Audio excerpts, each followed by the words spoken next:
नमस्कार, मैं प्रद्युमन जोशीला।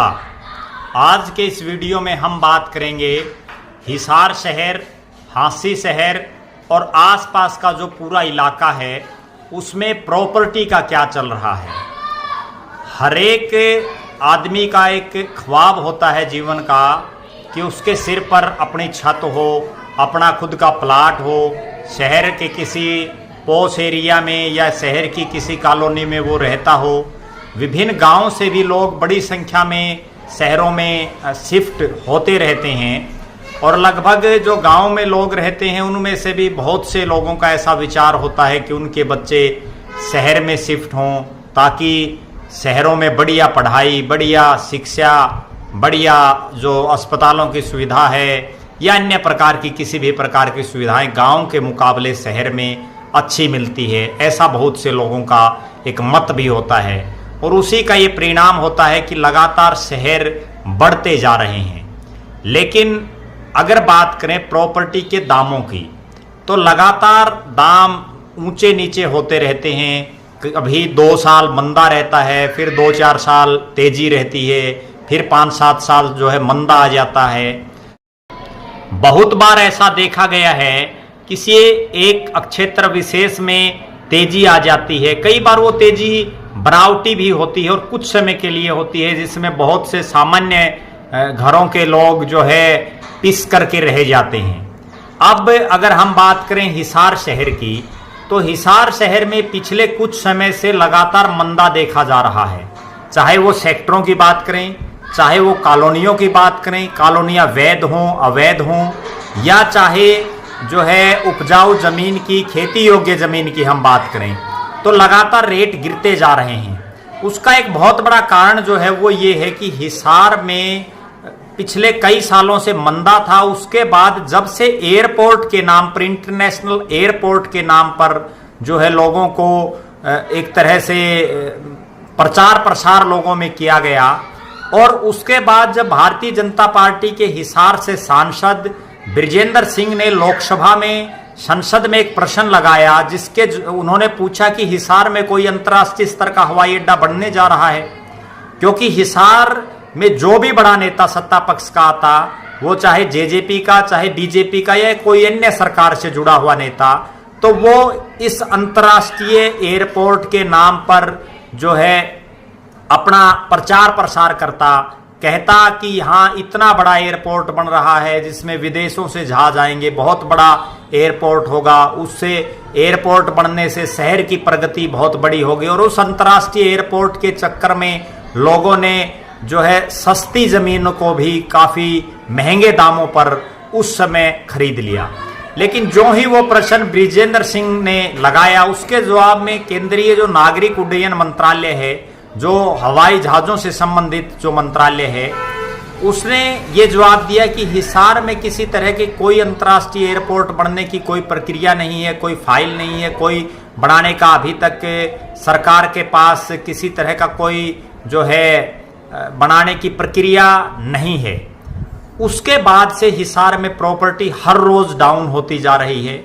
हालांकि बीच बीच में कभी कभार इस तरह के बूम छोड़े जाते हैं नेताओं के द्वारा कि हिसार में एलिवेटेड रोड बनाया जाएगा, हिसार में जो है अंतर्राष्ट्रीय एयरपोर्ट बनेगा जिसके बाकायदा जो है फोटो और वीडियो तक भी जो है पब्लिकली आ गए कि इस शेप का जो है अंतर्राष्ट्रीय एयरपोर्ट बनेगा।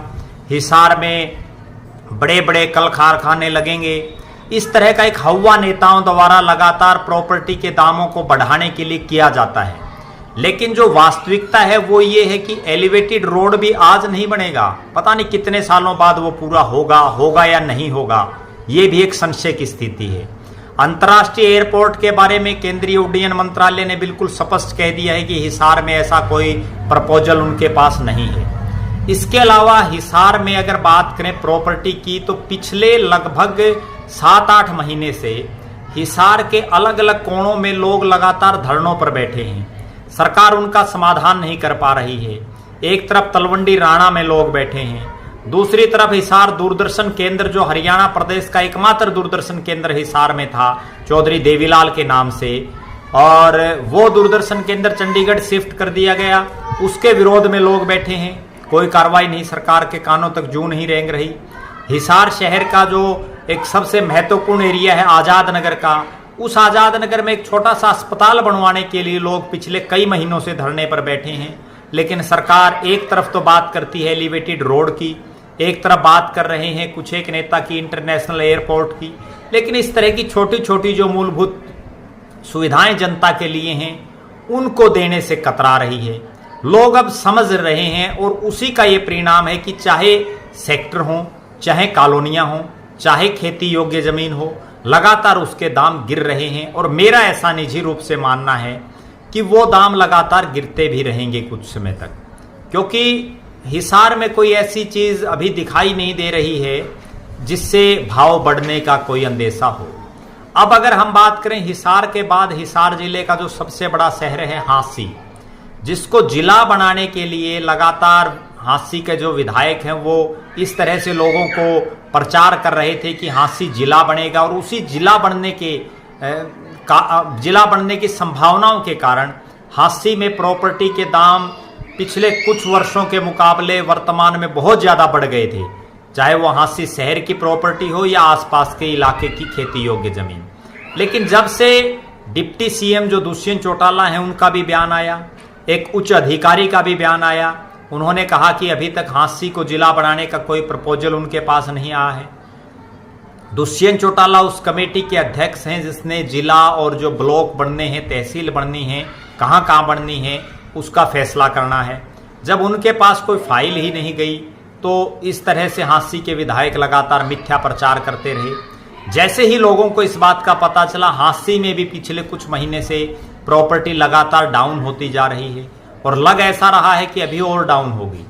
इसके अलावा भी अगर देखा जाए हिसार जिले में और हिसार शहर में, हिसार जिले के गांव में लगातार ऐसा मेरा मानना है कि अगले कुछ समय तक प्रॉपर्टी के जो दाम हैं वो नीचे रहेंगे।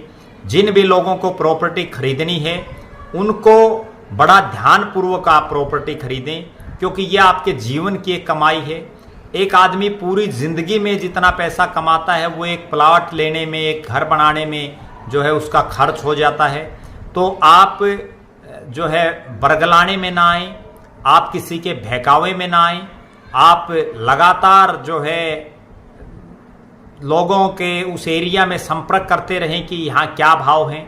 किसी के बहकावे में आकर के अपनी ज़िंदगी की जो एक पूंजी है उसको बिना सोचे समझे कम से कम खर्च ना करें, ऐसा मेरा सुझाव भी है। इसके अलावा मेरा ऐसा मानना है कि अगले कुछ समय तक हिसार और आसपास के क्षेत्र में किसी तरह का कोई बहुत बड़ा प्रोजेक्ट आता हुआ दिखाई नहीं दे रहा है। हालांकि हिसार जिले में और हिसार लोकसभा क्षेत्र में जो तमाम विधायक हैं, सांसद हैं, वो सत्ता पक्ष के हैं, लेकिन कोई भी किसी की भी इस तरह की इच्छा शक्ति नहीं है कि कोई बड़ा इंस्टीट्यूट, कोई बड़ा जो है इस क्षेत्र में कुछ बड़ी कोई संस्था आए। इस तरह का कोई प्रयास कोई करता हुआ दिखाई नहीं दे रहा है। एक बार पुनः मेरी तमाम लोगों से ये विनती है, आग्रह है कि आप अगर प्रॉपर्टी हिसार और आसपास के क्षेत्र में खरीदना चाहते हैं तो आप संभल करके खरीदें, आप पहले भाव का पता करके खरीदें। और लगातार जो प्रॉपर्टी डाउन होती जा रही है, कई कई हज़ार रुपए गज के जो है टूटते जा रहे हैं, उसमें आप ध्यान रखें। आप लगातार हमारे साथ बने रहें। आपका अपना प्रद्युमन जोशीला, नलवा।